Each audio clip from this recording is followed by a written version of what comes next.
Hello, my chicklets. Thank you for stopping by. I wanted to do some kind of promo or some kind of detailed introduction that was catchy and hooked you all back in, but I got nothing. So I think I'm just going to head and jump into the roles of roleplay. Roman pulled against the chains, swearing as he felt the cold metal scrape against his skin. The harsh treatment sent his senses into overdrive as he desperately thought of a way to escape. He tried his magic, but he could feel it drained out by the chains. He wouldn't have a speck of power while they remained on him. "You will let me out, you bitch!" His captor simply looked at him with cold eyes, completely unseeing and unfeeling. His once trusted advisor had led him into a trap, but Roman couldn't blame him. He couldn't believe the act had been intentional, not when the other man's irises were tinged with the vivid green of a specific mage's magic. "I know you can hear me, Remus. Let go of Logan, and of me, or you will feel my fury."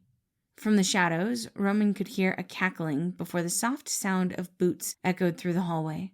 It was eerie how powerful those footfalls felt when Roman had bested his brother time and time again, though before, Remus hadn't had such an important hostage. "But he makes such a fun plaything," Remus said as he walked over, running a hand down Logan's chest. Roman yanked at the chains once again, not caring about the slight smell of blood that cut through the air.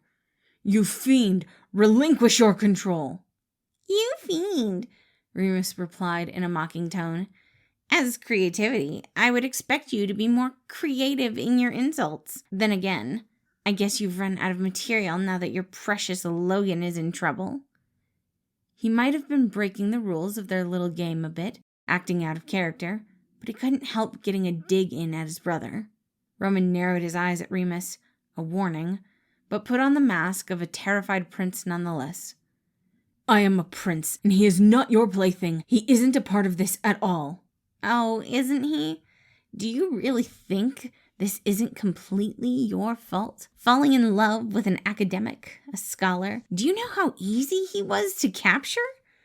Remus ran a finger under Logan's chin, and his twin yanked at the chains again. The rattle echoed through the room. Roman growled in anger and frustration. He needed to calm down, needed to think this through. How could he save Logan when he was behind two sets of chains? "I'll let him go, but you know what I want in return." "I will never hand over my kingdom to you." Logan himself would kill Roman if he gave up his kingdom. "Very well. Logan, darling, will you get my knife?" "You wouldn't dare." "Wouldn't I?" Roman was silent for a moment, watching his brother until a thought came to his mind.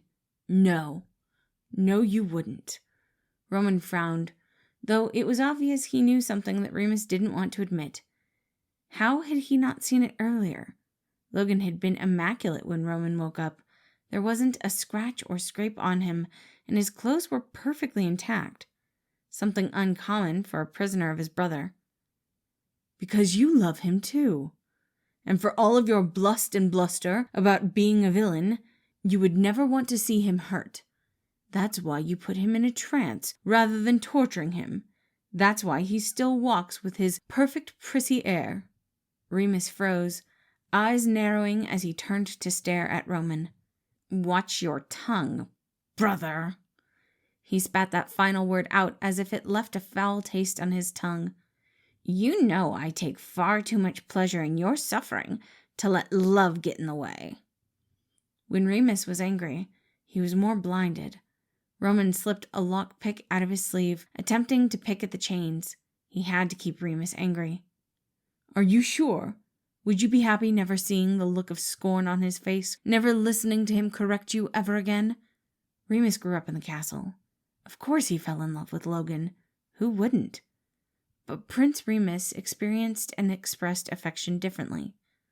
Roman was going to need to pull out every stop to save Logan from a deadly fate. The two brothers stared at each other in silence, attempting to fight a battle in their minds that only twins could fight. Neither of them was giving any ground until they both heard gentle footfalls walking back towards them. Logan entered the light, holding a dagger that glinted in the low beams. Remus, stop this. Do you really want his blood on your hands? Do you want him to die like this, without a shred of who he is? Remus took the dagger out of Logan's hands. We shouldn't have fallen in love with the same person. He looked at his brother. Because in a battle like this, you will always lose. As Remus went to plunge the dagger into Logan's heart, Roman managed to snap open his cuffs, casting his own magic as a protection on Logan. The dagger bounced off of Logan painlessly, and Remus blinked in surprise. Damn it! He whined as the dungeon scene before them faded. I almost won, too! Logan blinked to awareness, looking at both of them. Is the game concluded? Yeah, Remus pouted, and Roman won, though I'm thinking he probably cheated. It's not my fault you weren't paying attention to me trying to pick the locks. How did you even... I had a lockpick set on me.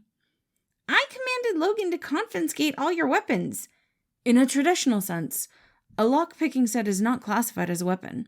Therefore, he was able to keep it from me. Poop. I always forgot how literal you are. Either way, I appreciate you including me in your game. Of course, nerd. It was fun. I agree. It is interesting to have actual stakes. It feels more real. Logan helped Roman up from the floor, giving him a kiss on the cheek before giving Remus one as well. I shall see both of you at dinner. Please take care of yourselves. Of course, darling. You got it, Captain Nerd. Logan rolled his eyes fondly before walking out of the imagination, leaving both twins to watch him go. The twins watched him leave, looking at each other before laughing and shaking their heads. He's gotten more affectionate, Roman said. Yeah, but I still don't think he's noticed. Do you think you could have actually killed him? Remus shook his head. Not if I thought it would be permanent. Roman nodded, gently patting his brother's shoulder. We'll tell him eventually. The chaotic twin just sighed. Maybe. Thank you all for listening. Again, that was The Roles of Roleplay. I really enjoyed writing this one because I think it's hilarious to have the two twins both have affections for Logan and Logan to just be super oblivious. Anyway, again, thank you for listening. Thank you for being here. And I hope you all have a wonderful day.